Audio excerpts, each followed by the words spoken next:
Ay, may pag daw doon. Dito, magsiyaon na kayo at gawin ninyo mga alagad sa lahat ng mga bansa.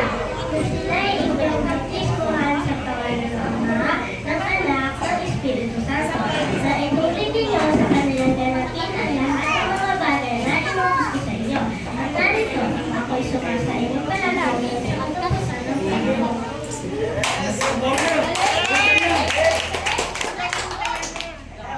Unang Timoteo 3:15.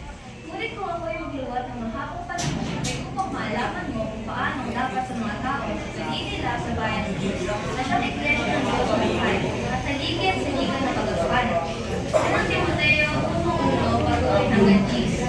Si Pablo, na apostol ni Cristo Jesus, ayon sa instruksyon ng Diyos na ating tagapagligtas kay Cristo Jesus na ating pag-asa. Kay Timoteo na ang tunay na anak sa pananampalataya, biyaya, kahabagan, at kapayapaan. Nawang mula sa Diyos na Ama at kay Kristo na pinangatin. Kung paano niya pinamanhin ko sa iyo na ikaw matira sa Efeso, kung maparunong sa Macedonia, upang may paghiling mo sa inang tao na huwag magsipagturo ng ibang aral, na ibang makinig sa mga katha, at sa mga kasaysayan ng mga lagi na walang katapusan, na pinaggagalingan ng pagkatalo at hindi ng pagkakatiwala ang wala sa Diyos na nasa pananampalataya, ay kayo hindi niya pinangalit mo ngayon. Ngunit ang kinauwian ng bilin ay ang pag-ibig na nagbubuhat sa malinis na puso at sa mabuting buhi, at sa pananampalataya hindi pinagdalo. Napagkasinsay ng iba sa mga bagay na ito ay nagsibalik sa walang magulong pananalita, na nagsisipag na sa maling mga guro ng utusan, ay kumandit na natatalastas kahit ang kanilang sinasabi, kahit ang kanilang buong tiwalang pinatutunayan.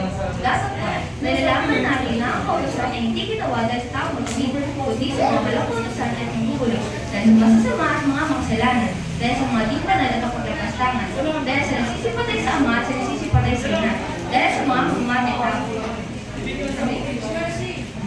dahil sa mga nakikiyapit, dahil sa mga kiyapit sa kapwa lalaki, dahil sa mga nanakaw ng tao, dahil sa mga bulaan, dahil sa mga kapagsumpa ng kabulaanan, at kung meron pa ibang bagay laban sa mabuting araw.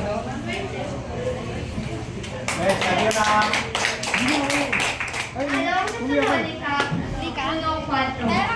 Ano ba't kami sa aming sarili ay nangagkakapuli sa inyo, sa mga iglesia ng Diyos, dahil sa inyong pagtitiis at pananampalataya sa lahat ng mga kaibigan ng Diyos, at sa mga kapigatiang inyong hinihintay. Ikalawang Thessalonica 2:4. Na sumasalangsang at nagmamataas laban sa lahat ng mga tinatawag na Diyos o sinasamba. Ano pa siya'y nabuo sa Thessalonica? Na siya'y nasakanyag sa kanyang sarili na tulad sa Diyos. Timoteo 3:15. Ngunit kung ako'y pagluwat ng mahabang panahon ay upang maalaman mo kung paano dapat sa mga tao na ugaliin nila sa bahay ng Diyos at sa iglesia ng Diyos na buhay at taligan ng katotohanan. Unang Timoteo 3:15. Ngunit kung ako'y magluwat ng mahabang panahon ay upang maalaman mo kung paano ang dapat sa mga tao na ugaliin nila sa bahay ng Diyos na siyang iglesia ng Diyos na buhay at nagiging sa liga ng katotohanan. Tito 1:5. Dahil Tito'y iniwan kita sa Kreta upang musayin mo ang mga bagay na nagkukulang at maghalal ng mga matanda sa bawat bayan na gaya ng ipinagbilin ko sa iyo.